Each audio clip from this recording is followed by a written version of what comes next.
Hello, everybody, and thank you for tuning in to the Liberty Report. With us today, we have Chris Rosini, our co-host. Chris, welcome to the program. Great to be with you, Dr. Paul. And a happy new year, because the new year is starting and we're looking forward to talking about all the wonderful things that are going to happen and warn the people of the terrible things that are going to happen. And so they can make a difference on what we do about it, because ideas have consequences.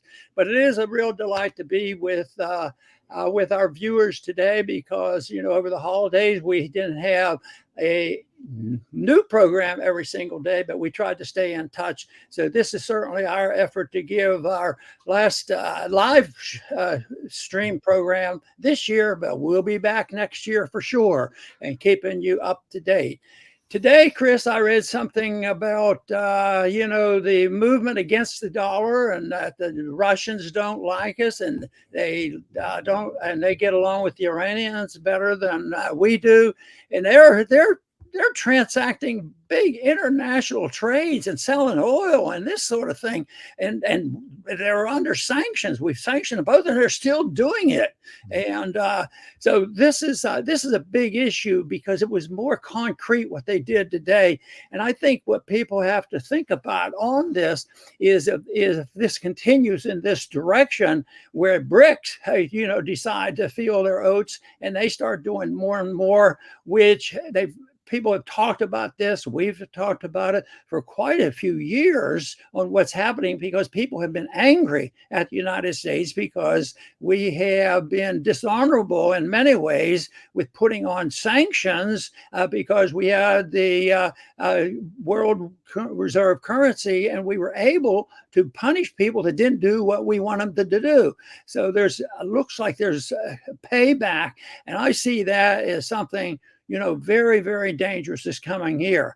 And I would think that people who are making their financial planning have to take this into consideration, because, if this happens, the dollar's going to go down sharply. Interest rates are going to continue to go up, even though they dipped this last week. And that to me is something very, very serious. And I think this is the reason why a lot of people, listen to our program and try to get information. I think that's the biggest thing, getting information on making decisions, and everybody's efforts aren't exactly the same. Everybody has different views, different ages, different jobs.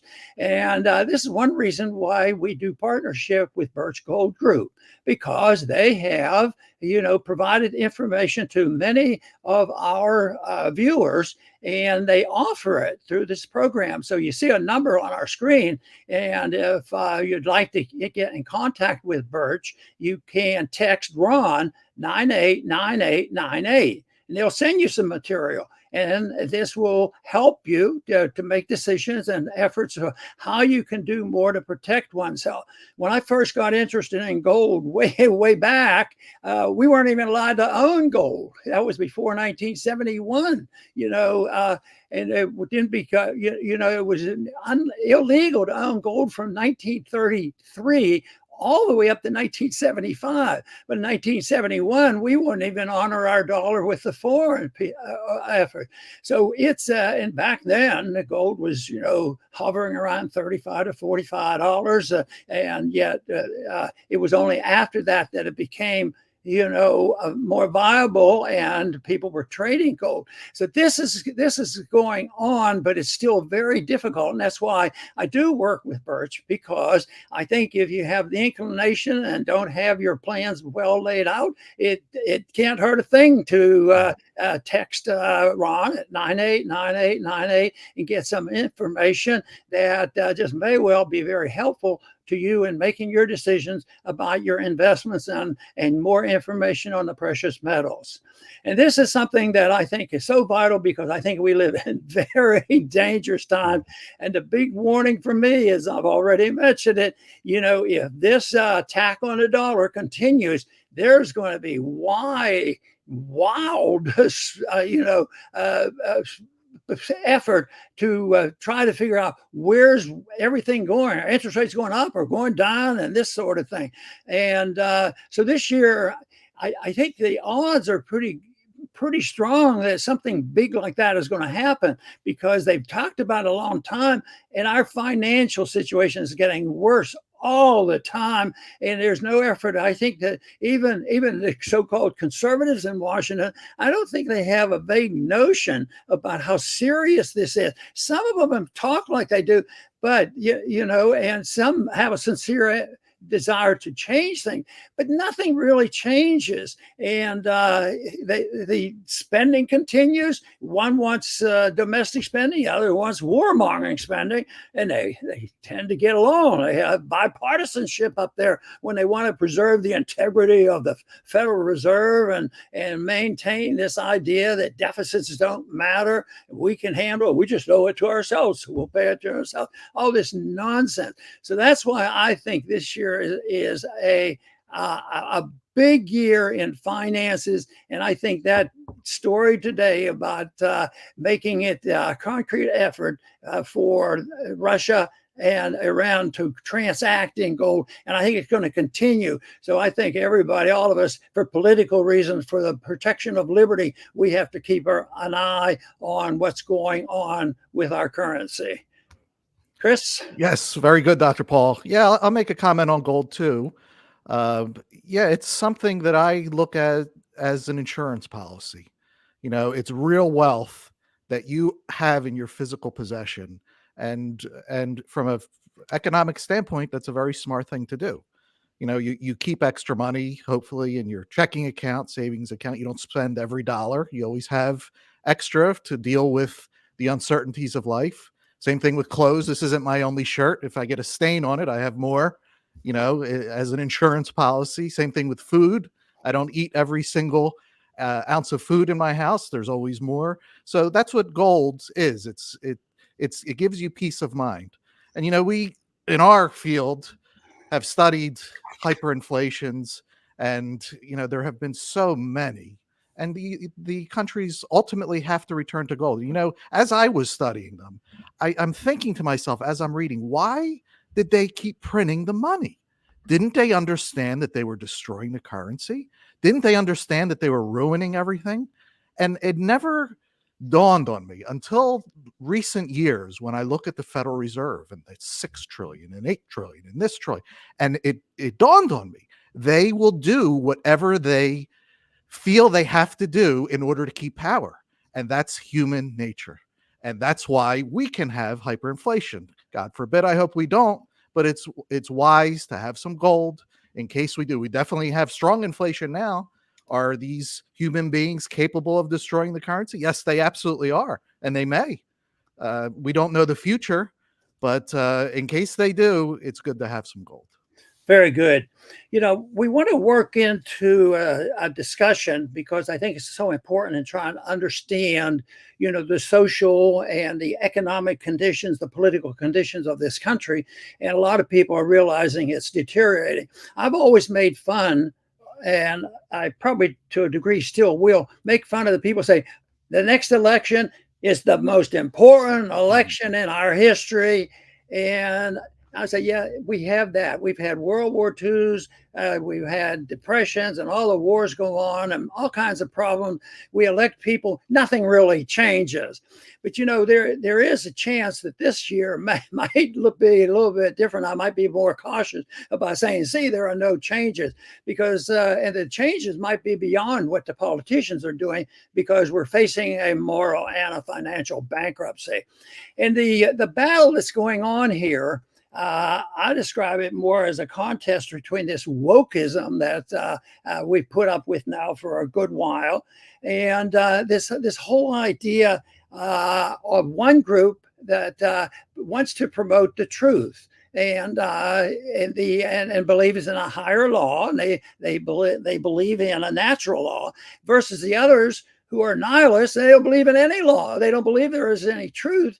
And when you look at the television, even the television reports, when you look at the riots on the streets, and you think, is there any truth about the United States? What's going on? Oh yeah, well, insurrection. Didn't you hear? There's an insurrection, and we're going to keep Trump off the ballot. At the same time, where's the insurrection? Probably on our borders. If you look at that, this is real chaos. And this is not an accident. This is not something that popped up for political reasons, but it has popped up for philosophic reasons. And if you wonder about what I'm talking about, just look at the reports of the last couple of weeks about what happened to one of the greatest universities ever in the United States, Harvard University. And all of a sudden you see this is what happens when you follow these rules of nihilism and you follow the rules of DEI. Oh, well, we have to be diverse. We have to have equity and equality for all people. And we have to have inclusion. And we have to have this managed. And we have to force people to be good people. And we're going to do that. And yes, that's an idea. It's a horrible idea. It's amazing. And Chris, you made the point is I don't know how they end up doing some of these things. And how did they end up doing this to force this thing on? And they brainwash themselves and the propaganda that these are good. I want to live in a diverse society. That's what a libertarian society is all about. I want equity and justice. We don't have that, but they're talking about economic equity, except for the elites who run the show. They get all the gravy and they make everybody equally poor. And then also inclusion. Oh boy, inclusion is a good idea. And I think there's a tremendous inclusion in this country. And there was a time I think our country could be proud of it. But now the whole inclusion now is to get rid of white people, and more segregation than ever before. So, and that is the philosophy that's came about. Even though that has been around for a couple of decades, it really has come to light in the last year, and more so every single day. So this is a war that's going on in finding out who's telling the truth and why do people don't tell the truth, and why do they think there is no reason to tell truth. So I think we're seeing the climactic end to this, just as we might be seeing the climactic end to the dollar as a reserve currency. We're seeing a climactic end to the conditions in this country that we have thrived on, and that the great wealth we still have and still a bit of freedom is sort of a mirage, because I think it's being nibbled away every single day. And when you look at the court system, I think that there is no real justice that we can depend on. So I think this NEI is a reflection of the philosophy of the professors of the college. And you wonder about that, you just go to the college and look at their president, because the president of the Harvard University, was a strong believer in this DEI. How do you think she could have become president without the enforcement of DEI? And the one thing that the DEI really excluded was, the equity and the fairness and reward for effort and successes. That's taboo. You can't have equity under those conditions. So in the old days in America, and still in some places, merit had something to do with your ability, had something to do with it. But that's not exactly the way it works, especially if you deal with something with the government, especially and it isn't just the United States government. This economic condition is worldwide. That's why there's probably a lot of people coming into this country illegally out of desperation, because the whole world has been following these ridiculous ideas. So I think that this year is a big year. So if you have the dollar showing its early death spiral, and you come up and find out that we have nothing left here, and I think the crowning event politically and socially for our country this year will be if they're able to keep a certain individual off the ballot by merely saying, "Oh, insurrection." Well, what, guilty of insurrection? Yeah, sure. Everybody knows that's a farce. And if they do that, I think there's going to be more anger and violence than we can handle. So I hope I'm wrong in suggesting that. I was completely wrong before, because I said not a whole lot will change. If some of these things happen, things are going to change, but it isn't because one party won over the other party. It's because we are morally and financially bankrupt, and we won't admit it. Chris. Exactly, Dr. Paul. And it goes back to what I was saying about the printing the money. How could they do this? How could Same thing with election. It's the same principle. Power is slipping out of the US empire's hands, all of the US empire, outside of the United States, it's slipping. And now they're starting to get desperate. They're willing to do who knows what, obviously take somebody off the ballot, or at least try to.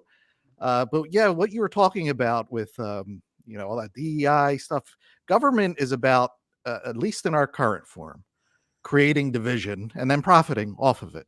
When I go outside of my house for a run, a walk, I pass all different races, men, women, religions, the Republicans, Democrats. There's no inherent conflict when I leave my house. Now, maybe in the cities, there's a lot more crime going on, but it's not inherent in who we are. Same thing when I go to the store. I don't care if someone has a different religion when they're ringing me up or what they believe about anything, actually. I just want my product for a good price. But the problems begin when government enters into our lives and tilts the tables towards one versus another. They'll create legislation that favors one over another. They're creating conflict. And when they do this, it's good for them because now you create lobbyists too. Now you have two sides that are going to fawn over you to please tilt the tables my way. And when you get these two teams fighting for your graces, they will use money, they'll make you rich. And that's why politicians, they go and they come out hundreds of millions of dollars richer as public servants in Washington, D.C. They're doing it because they're capitalizing on conflict. They tilt the tables one way or another, and they end up rich and more powerful. They create more regulations. They created a problem. Now they create more regulations and create two new problems. And it just piles up. And while everybody is arguing with one another over bathrooms, over is a man a woman and this and that, they are picking everybody's pockets clean. $100 billion was picked out of our pockets and sent to a failed war, another one, over Ukraine. And, so both Republicans and Democrats, as they're fighting with one another, the people that are picking their pockets, nobody is united against them. So this is how division works. This goes back all the way to the Roman Empire. You divide the people that you rule over, have them fight with one another, and then you gain all the power and wealth. It's the same story, and that's what we're living through today. Very, very good, Chris. This lying business that we're obsessed with, that we've made it where lying is okay and proper, and you don't get punished. That's why you see the riots on the street and the hoodlums killing and bashing people around and breaking into stores. There's no punishment from that. If they do anything, there was a story the other day. Somebody had been in and released 7 times. Then he goes, "I killed somebody." So there is no common sense about what's going on, but it's because they can't identify or even have a desire to tell the truth and live in a truthful society. And one place that annoys me because of the personal responsibilities I had as a physician and as a gynecologist. There's no difference between the sexes of this. If you don't want to be such and such, you can just change your sex and your gender. Well, gender, the explanation of gender been around for a few years. I think Adam and Eve talked a little bit about the difference between a man and a woman. But what do they do now? If you're a kid in grade school and you get asked the question, how many genders are there? Well, there are 2. And get kicked out of school or call the parents, they've committed a crime.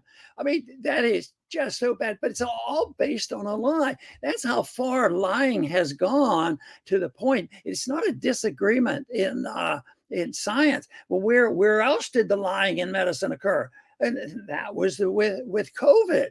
They lied about that, and it turns out that the treatment and the advice of the government was terrible and very bad. And if the few doctors that did stand up for it, they lost on that. Fortunately, some people have become more interested in providing the truth, but it's still bad. I mean, they're looking for the next pandemic, and it's manipulated by pharmaceuticals. This is a really sad situation that's going on, and if we can't even talk about biology, and then they say, well, in part of this DEI, it's not fair. Women don't have a good access to sports, and we have to do that.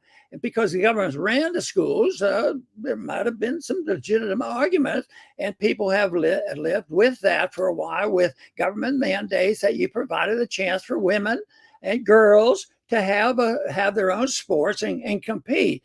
And it seems to have been working very well, except now with this transgenderism, because they want to tell lies about biology. And if you're a male and you take an extra shot of a hormone, you'll get kicked out and harassed for the rest of your life.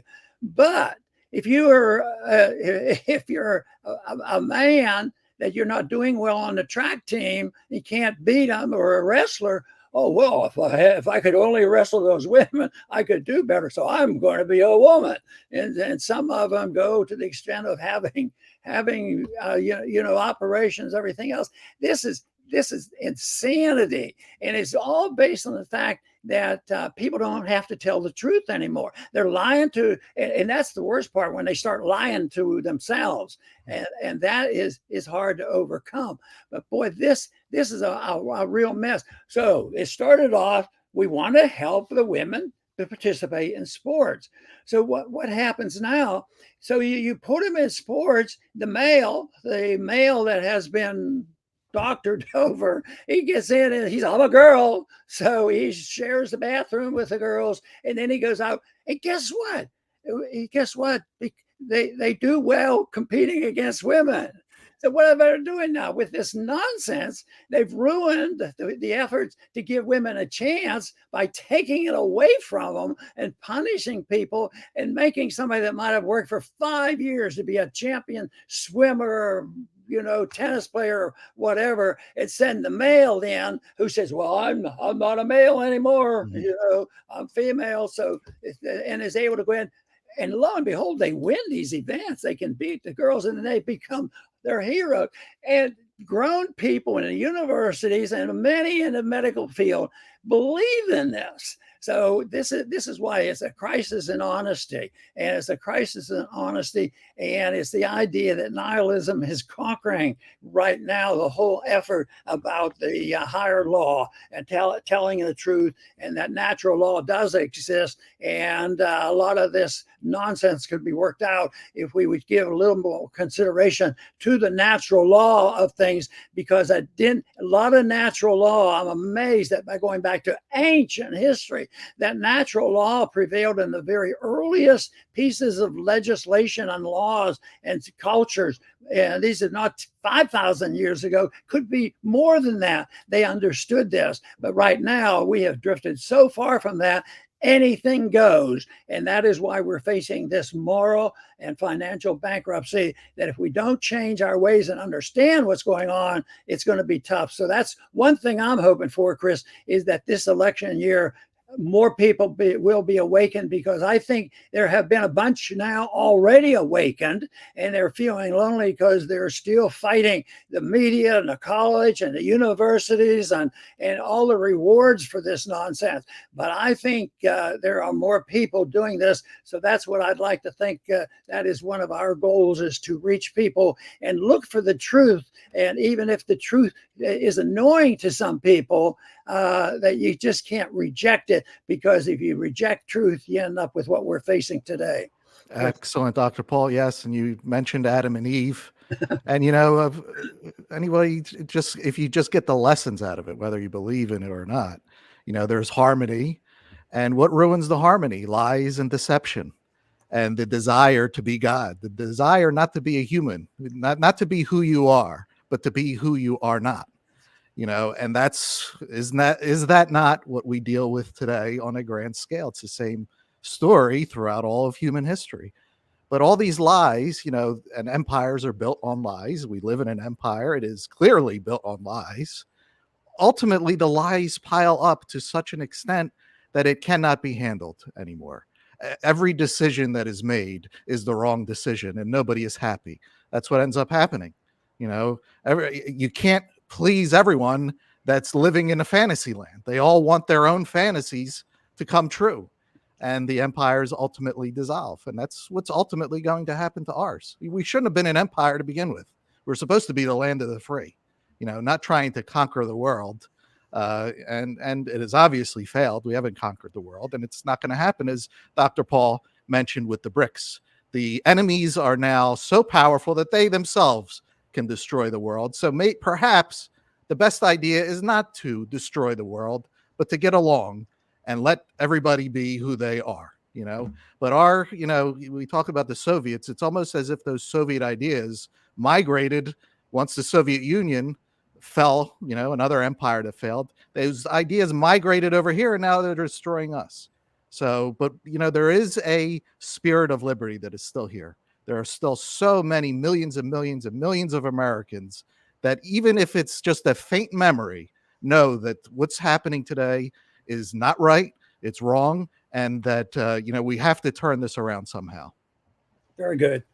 The effort to get fairness out of the system when people are allowed and it's proper to be a better liar, and that's how you're going to have success.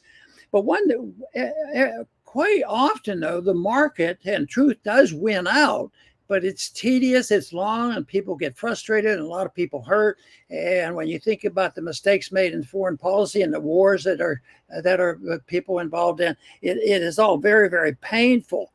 But just recently, though, we've been seeing on the television that some of the cities who believed the most strongly about DEI and all this nonsense, and they were reflecting the university teaching. We see it in the universities. We see it all over. And then in the cities, it was all this nonsense of DEI, fairness, inclusion, all this. We are the wonderful planet. And they couch it always in humanitarian terms.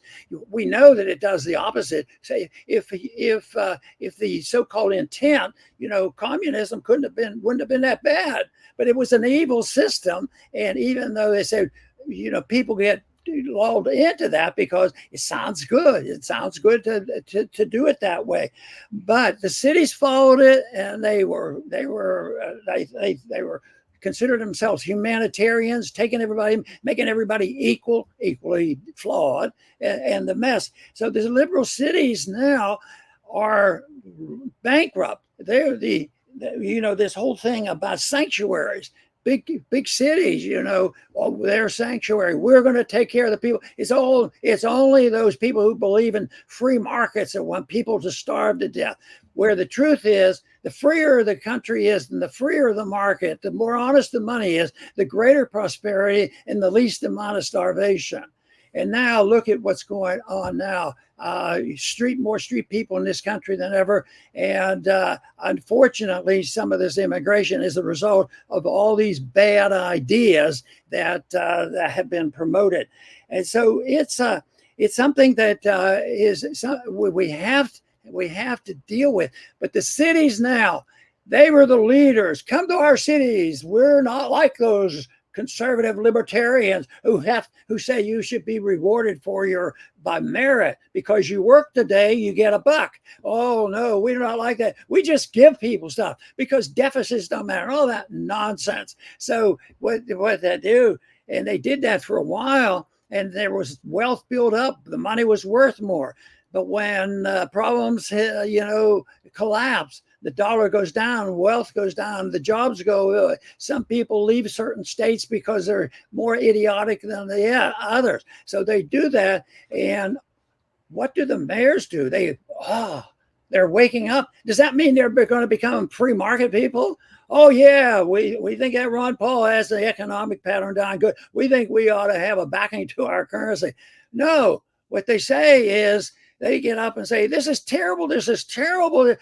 Who brought this on? But all we know is the federal government, the people who are still working in those other states, you have a requirement. Go steal more money from the people who are still working so you can help us out. We're in trouble in these cities, but they won't admit and say, oh, our ideas were wrong, and we have to change it. Uh, but very often the truth does win in the end. I think about when they told the world that the United States could do this forever, even back 50 years ago, they were lying to the people, and they said, no, we can lie to the people. So we said the dollar's worth $35 an ounce, but eventually we printed too many dollars, and then they demanded they get back, and then they had the breakdown of the system, the breakdown of the Bretton Woods system, and then gold going from $35 an ounce up into the $2,000. So that's the market speaking. They didn't do that because they didn't want to keep printing money, but they keep lying, telling lie after lie. So they keep spending the money. But a lot of people who become dependent, especially the people who are the most aggressive in their lobbying efforts, the military-industrial complex, the pharmaceutical industry. We need this money. I mean, we're dependent on it. It's losing value, so we want more money. So they try desperately to preserve this system, and a lot of people who are on the receiving end don't understand it either, and they say, the food stamps, we can't get enough food for our family now. But instead of looking at a bigger picture, but it is difficult. But the one thing is, we shouldn't feel sorry for those mayors coming down, because it's a sign and it's a symbol when they come begging right now, please help us out. Instead, what they're saying is, we're victims. They're still saying they're victims rather than saying we made a mistake. I'd like to participate in the re-education of many individuals. Say, we are sorry, we goofed up, we were on the wrong track, and we shouldn't have a foreign policy like we have today. We shouldn't have a monetary policy. We shouldn't believe in deficit. There is such a thing as truth. There is such a thing as a higher law and natural law. And nihilism is bad, and nihilism needs to be buried, because that's what they're trying to do to truth, and we have to reverse that trend. And I truly believe that we are in motion and going in that direction, because I think daily I meet more people. Of course, they're not in the large majority, and they're not on all the televisions, but there's a lot of people now are saying, this is too much government. And there was a reversal in attitude on the COVID. The parents finally said, we have to stand up for our kids. They're abusing our kids, and they had to pay more attention. So it's out there, and we'd like to say, and we'd like to see that the Liberty Report and our efforts are paying off. And do really want to thank a lot of people for their contribution, and we're looking forward to being with you for next year, and a happy new year to everybody.